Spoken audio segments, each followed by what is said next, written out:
Pernahkah kalian merasa ada sesuatu yang memanggil dari dasar kegelapan?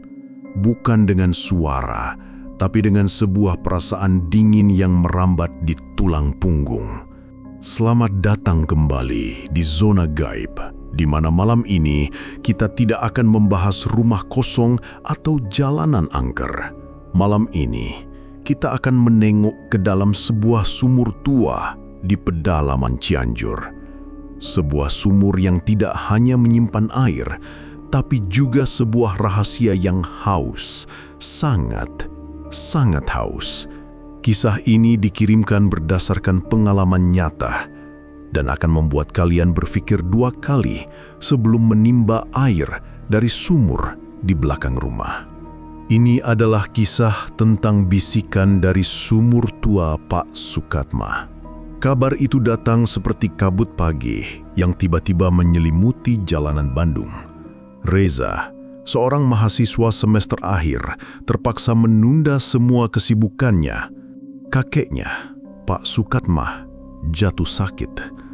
Bukan sakit biasa yang bisa disembuhkan dengan obat dari warung, tapi sakit yang membuat tubuh rentanya hanya bisa terbaring lemah dengan tatapan kosong yang seringkali menembus langit-langit kamar. Desa Cigereleng menyambut Reza dengan udara dingin yang menusuk dan aroma tanah basah yang khas. Rumah panggung kayu milik kakeknya masih berdiri kokoh, menjadi saksi bisu dari puluhan tahun kehidupan yang telah dilewati. Di dalam, suasana terasa berat.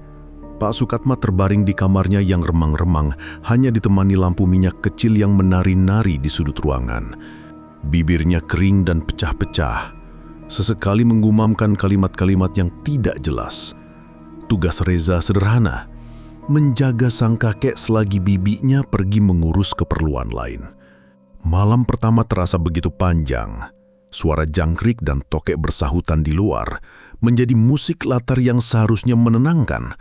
Namun entah kenapa malam itu terdengar seperti bisikan-bisikan aneh. Di tengah keheningan, gumaman Pak Sukatma menjadi lebih jelas. Jangan biarkan dia kehausan. Reza mendekat, mencoba memahami. Siapa, Kek? Siapa yang haus? Tapi Pak Sukatma tidak menjawab. Matanya tetap kosong dan napasnya kembali teratur. Reza menganggapnya hanya igawan orang sakit. Ia kembali duduk di kursi rotan, mencoba fokus pada buku yang dibawanya. Di belakang rumah itu, ada sesuatu yang selalu menjadi misteri bagi Reza sejak kecil. Sebuah sumur tua yang bibirnya terbuat dari tumpukan batu kali yang sudah berlumut. Permukaannya ditutup papan kayu tebal yang diganjal batu besar. Kakeknya selalu melarang keras siapapun untuk mendekat, apalagi membuka sumur itu. Isinya bukan air, begitu kata Pak Sukatma dulu, dengan wajah serius yang membuat Reza kecil berkidik ngeri. Tentu saja, Reza yang sekarang, yang sudah menjadi mahasiswa logis, menganggap itu hanya cara kakeknya menakut-nakuti anak kecil agar tidak celaka. Malam semakin larut. Sekitar pukul 1 dini hari saat Reza mulai terkantuk, sebuah suara mengusir kantuknya. Tetes, tetes. Suara itu menetes. Reza menegakkan punggungnya. Mungkin atap ada yang bocor, pikirnya. Ia bangkit dan berkeliling, meraba dinding-dinding bilik bambu dan memeriksa langit-langit. Kering. Tidak ada tanda-tanda kebocoran. Tetes, tetes. Suara itu datang lagi, lebih jelas. Anehnya, sumber suara itu seolah datang dari arah dapur, dekat pintu belakang. Reza berjalan perlahan, telinganya waspada. Ia memeriksa keran air di tempat cuci piring, tertutup rapat dan kering. Suara itu bukan dari sana. Tetes, tetes, tetes. Kali ini lebih ritmis, lebih pelan dan lebih berat. Suara itu seperti air yang ditimba dengan gayung, lalu dibiarkan menetes kembali ke dalam sumbernya. Jantung Reza mulai berdebar sedikit lebih cepat. Suara itu datang dari luar, dari arah sumur tua. Dengan ragu, ia mengintip dari celah jendela dapur. Cahaya bulan yang pucat menerangi halaman belakang yang sepi. Sumur itu berdiri diam di sana. Papannya masih tertutup rapat dengan batu besar di atasnya. Tidak ada siapa-siapa. Seketika ia menatap sumur itu, suara tetesan air itu berhenti total. Hening, hanya ada suara angin malam. Reza menarik nafas, mencoba menenangkan dirinya sendiri. Mungkin hanya perasaannya saja, efek dari kelelahan dan suasana rumah yang asing. Ia berbalik badan, hendak kembali ke kamar kakeknya. Saat itulah ia menciumnya, sebuah aroma aneh yang menusuk hidung. Bukan aroma busuk atau wangi yang menyenangkan. Itu adalah campuran aroma tanah basah setelah hujan, bau lumut yang lembab, dan wangi bunga melati yang sangat tipis namun pekat. Aroma itu terasa dingin dan basah, seolah sumbernya baru saja diangkat dari kedalaman bumi. Aroma itu tidak datang dari luar jendela, tapi terasa menempel di udara di sekelilingnya. Seolah ada seseorang tak kasat mata yang baru saja lewat di sebelahnya. Bulu kuduknya meremang hebat. Ia tahu betul, di halaman belakang tidak ada satu pun tanaman melati. Di dalam kamar, Pak Sukatma kembali menggumam dalam tidurnya. Kali ini lebih jelas, sebuah bisikan lirih yang membuat darah Reza terasa membeku. Dia sudah datang. Dia minta lagi. Malam itu tidak lagi memberikan kedamaian bagi Reza. Setiap derit kayu rumah panggung itu terdengar seperti langkah kaki, dan setiap embusan angin yang menyelinap lewat celah dinding terdengar seperti bisikan. Ia tidak bisa tidur. Pikirannya terus kembali ke aroma aneh itu dan gumaman terakhir kakeknya. Dia sudah datang. Dia minta lagi. Minta apa? Dan siapa dia? Keesokan paginya, matahari seolah enggan menampakkan sinarnya. Langit tertutup awan kelabu, membuat suasana desa semakin muram. Reza mendapati kakeknya dalam kondisi yang lebih buruk. Kulit Pak Sukatma terasa dingin dan lembab saat disentuh, dan napasnya terdengar lebih berat. Saat Reza mencoba menyuapinya dengan bubur, sang kakek menggeleng lembah. Matanya yang sayu menatap Reza, dan bibirnya bergerak mengeluarkan suara yang nyaris tak terdengar. Rambutnya panjang, basah. Setelah itu, Pak Sukatma kembali memejamkan mata, seolah kalimat itu menguras seluruh sisa tenaganya. Reza terdiam, rambut panjang dan basah. Gambaran itu terasa begitu spesifik, begitu nyata, dan entah kenapa sangat mengerikan.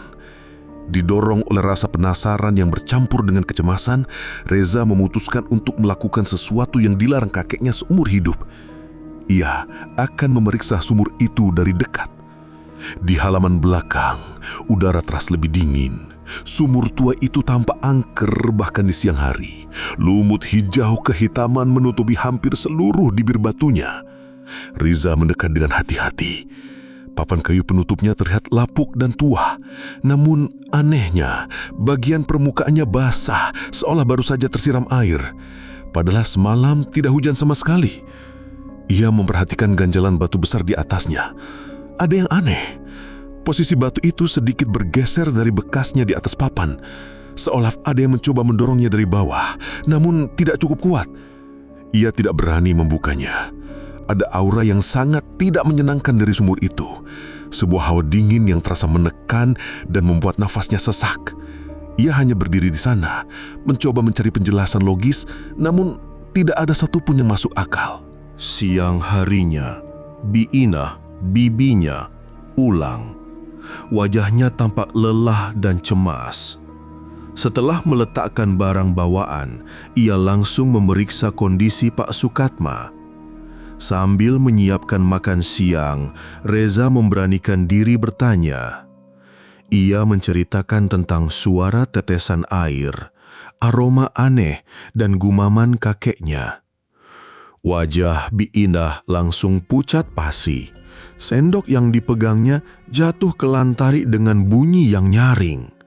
Ia cepat-cepat memungutnya, tangannya sedikit gemetar. "Sudah, jangan dipikirkan. Orang sakit memang suka mengigau," katanya dengan suara yang dipaksakan terdengar normal. "Dan jangan sekali-kali kamu ke dekat sumur itu, Zah. Bahaya." Reaksi bibinya justru semakin meyakinkan Reza bahwa ada sesuatu yang disembunyikan. Ketakutan di mata Bi Inah begitu nyata, tapi ia tidak mau bicara lebih lanjut. Setiap kali Reza mencoba bertanya lagi, ia selalu mengalihkan pembicaraan. Malam kedua datang lebih cepat dari yang diharapkan. Kali ini, Reza sudah mempersiapkan diri. Ia tidak akan membiarkan rasa takut menguasainya. Namun, penunggu sumur itu sepertinya punya rencana lain. Sekitar tengah malam, suara tetesan air itu kembali terdengar. Tetes, tetes. Reza memejamkan mata, mencoba mengabaikannya, tapi kemudian suara itu diikuti oleh suara lain. Suara yang membuat seluruh tubuhnya menegang. Krek, srek.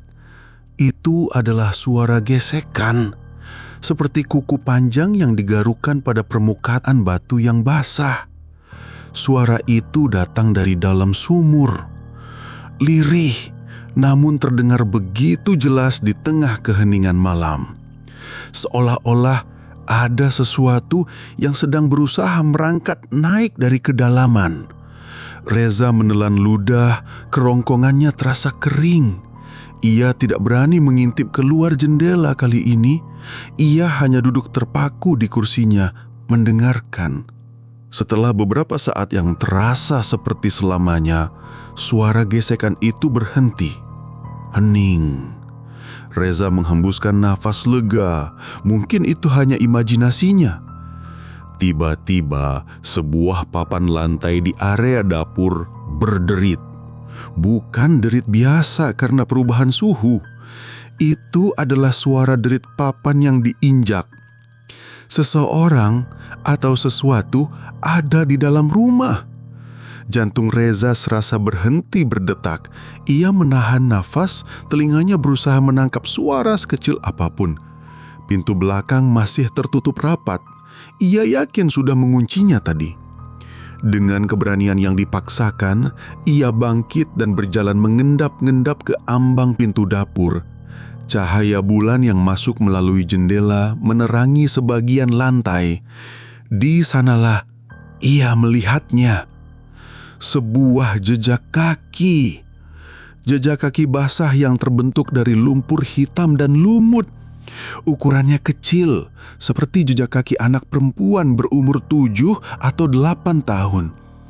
Jejak itu tidak hanya satu, ada beberapa membentuk sebuah jalur. Jalur itu dimulai dari dekat pintu belakang, melintasi lantai dapur yang dingin, dan berhenti tepat di depan pintu kamar kakeknya. Saat Reza menatap ngeri pada jejak kaki basah itu, sebuah rintihan tertahan terdengar dari dalam kamar. Reza bergegas masuk. Pak Sukatma terbangun. Matanya terbelalak ngeri menatap ke arah pintu kamarnya yang terbuka. Ia menunjukkan dengan jari yang gemetar ke arah ambang pintu di mana jejak kaki itu berhenti, seolah ia bisa melihat sosok yang meninggalkan jejak itu berdiri di sana. Reza menoleh ke arah yang ditunjuk kakeknya. Tidak ada siapapun, hanya ada lantai kayu yang kosong. Namun, hawa dingin dan aroma tanah basah bercampur melati kini terasa begitu pekat di dalam kamar itu. Makhluk dari dalam sumur itu tidak lagi hanya menunggu di luar. Ia sudah masuk ke dalam rumah. Malam itu menjadi titik balik bagi Reza. Melihat ketakutan yang begitu nyata di mata kakeknya, ia sadar ini bukan lagi soal imajinasi atau kelelahan. Ada sesuatu yang nyata dan jahat sedang meneror keluarganya. Jejak kaki basah itu perlahan mengering dan menghilang seiring datangnya pagi, namun bayangannya tetap tercetak jelas di benak Reza. Pak Sukatma tidak mau makan dan tidak mau bicara. Ia hanya berbaring. Sesekali tubuhnya bergidik seolah kedinginan, padahal ia sudah diselimuti tebal. Reza tahu ia tidak bisa membiarkan ini berlanjut. Ia harus mendapatkan jawaban. Dan satu-satunya orang yang mungkin tahu adalah Bi Inah. Pagi itu, Reza mencegat bibinya di dapur. Dengan nada yang tidak bisa lagi dibantah, ia menuntut penjelasan. Ia menceritakan tentang jejak kaki basah dan reaksi kakeknya. Melihat kesungguhan dan sedikit kemarahan di wajah keponakannya, pertahanan Biinah akhirnya runtuh. Ia menuntun Reza untuk duduk di balai-balai depan, menjauh dari kamar kakeknya. Dengan suara bergetar dan air mata yang mulai menggenang, Biinah mulai bercerita. Kisah yang ia pendam selama puluhan tahun. Dia bukan penunggu sumur, Zah. Dia adalah kakakmu.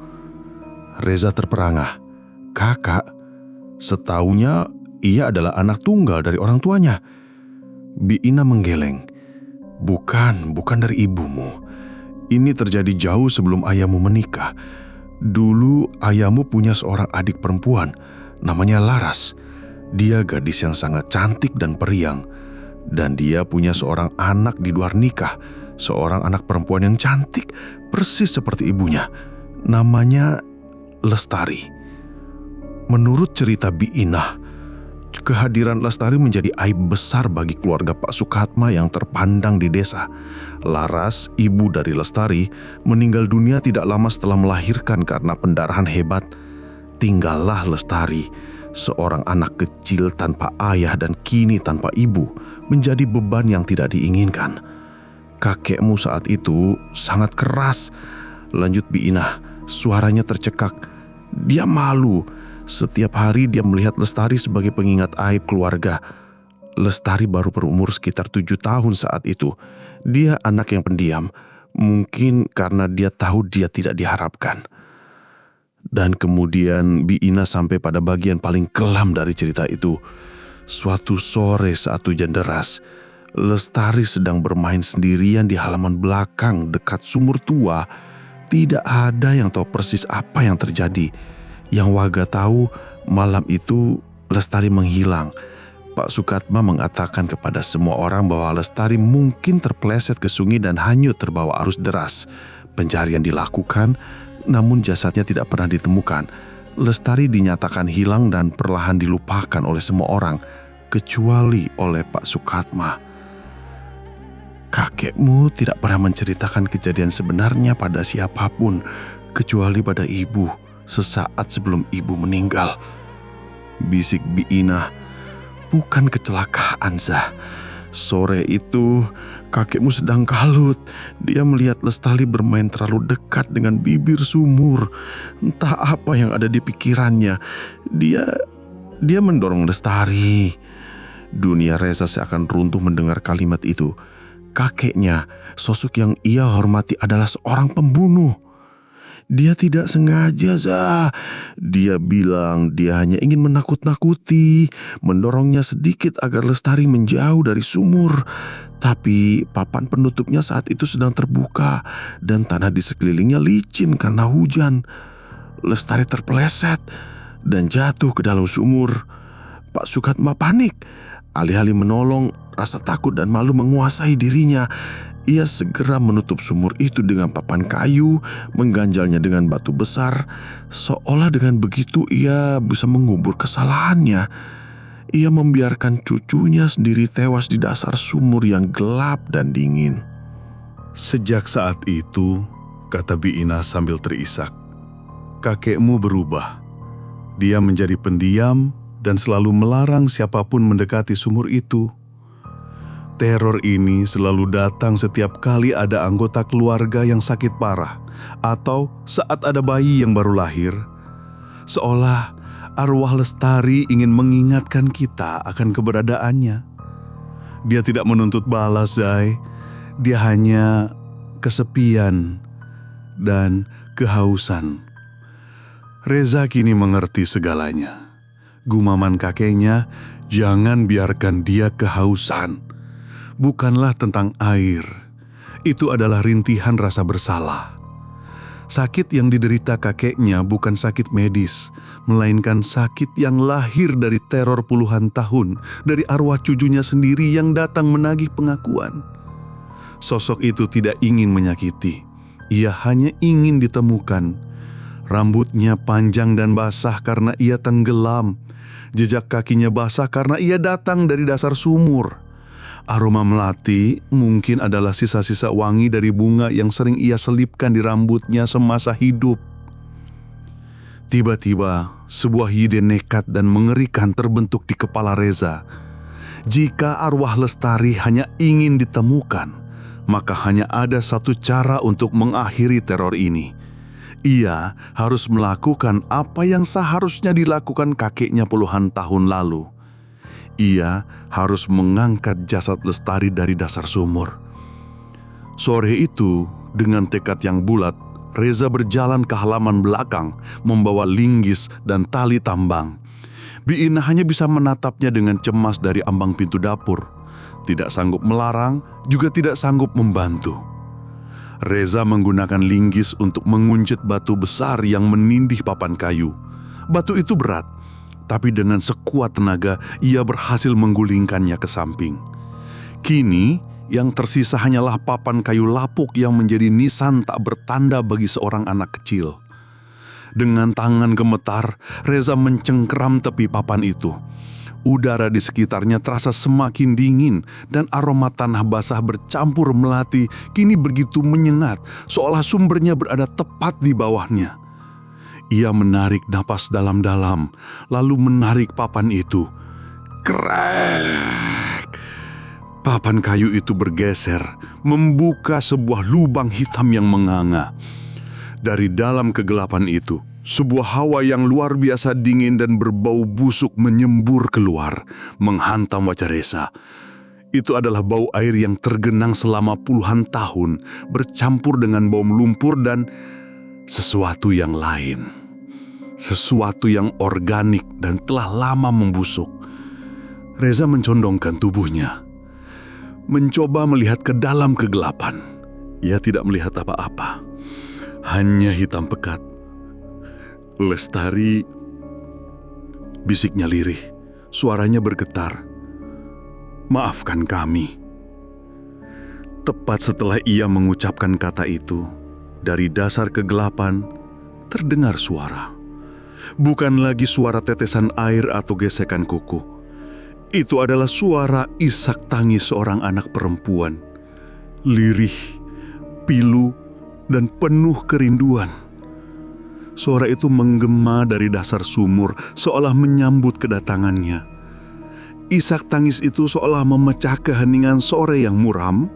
Suara itu tidak terdengar marah atau mengancam, melainkan penuh kesedihan yang mendalam, seolah ia telah menangis sendirian di dalam kegelapan itu selama puluhan tahun. Bagi Reza, suara itu adalah konfirmasi sekaligus panggilan. Ia harus menyelesaikan apa yang telah ia mulai. Dengan bantuan beberapa pemuda desa yang ia panggil, setelah menceritakan versi singkat dari kejadian itu, tentu saja tanpa menyebutkan peran kakeknya, mereka mulai bekerja. Biina telah masuk ke dalam rumah, berdoa di samping Pak Sukatma yang napasnya semakin tersengal-sengal.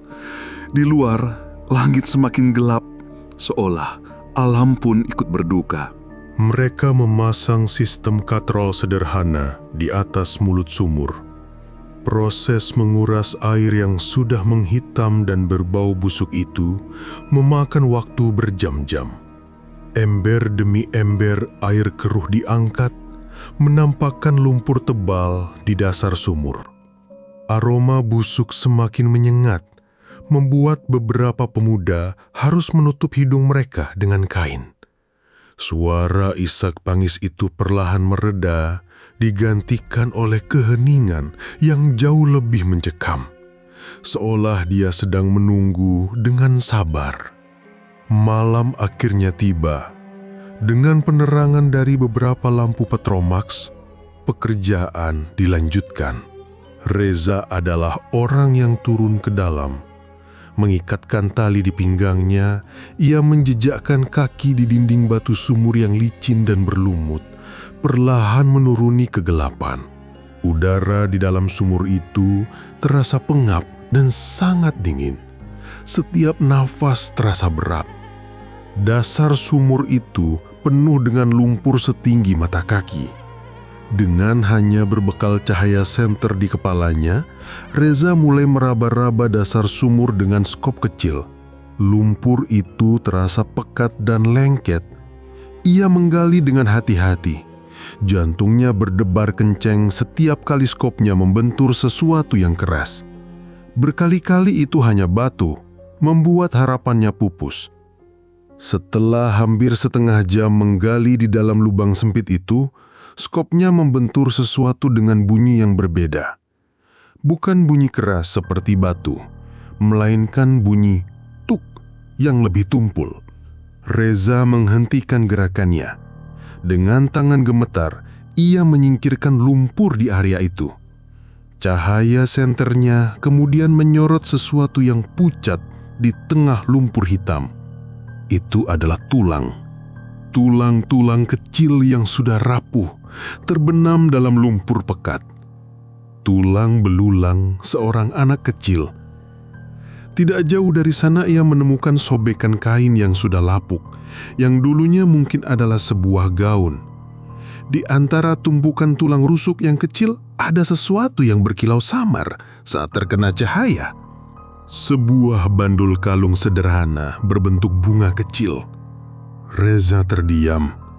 Di hadapannya terbaring sisa-sisa jasad dari tragedi yang terkubur selama 20 tahun silam. Arwah yang meneror rumahnya. Kakaknya, Lestari. Tidak ada penampakan, tidak ada suara teriakan. Yang ada hanyalah kesunyian yang khusyuk dan hawa dingin yang perlahan terasa menghangat, seolah sebuah beban berat telah terangkat dari tempat itu. Aroma melati dan tanah basah yang selama ini menghantuinya perlahan memudar, digantikan oleh bau lumpur yang normal. Dengan penuh hormat, Reza mengumpulkan sisa-sisa jasad itu ke dalam sebuah kain kafan yang sudah disiapkan. Proses pengangkatan terasa begitu sakral.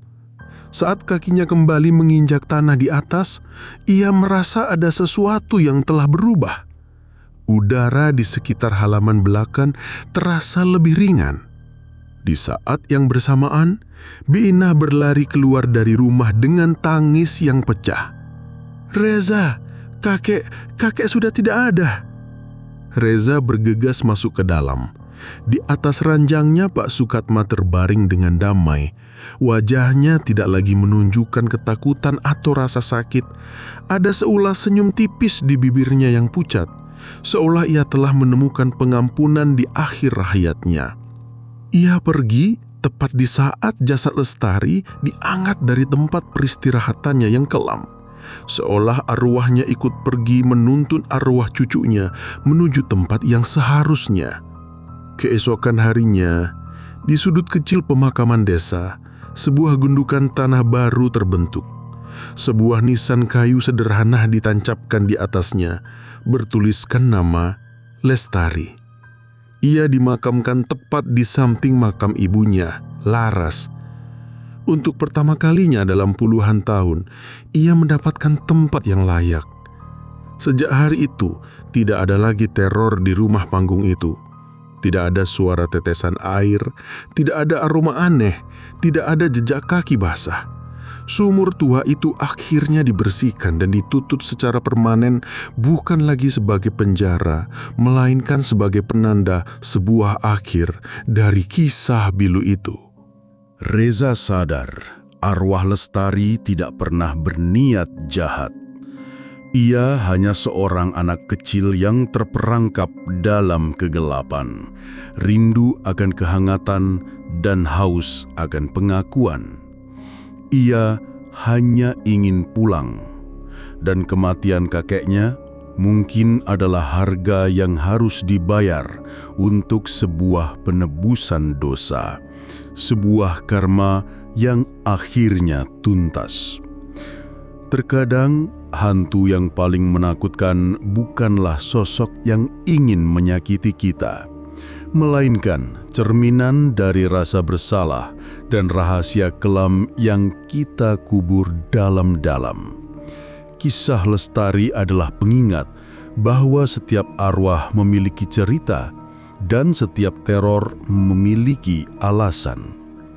Dosa masa lalu akan selalu menemukan cara untuk meminta pertanggungjawaban. Terima kasih telah menemani kami di Zona Gaib malam ini. Semoga kita semua bisa belajar dari kisah ini. Ingatlah, jangan pernah meremehkan bisikan dari kegelapan, karena bisa jadi itu adalah rintihan jiwa yang meminta untuk ditemukan. Sampai jumpa di episode selanjutnya. Tetaplah waspada.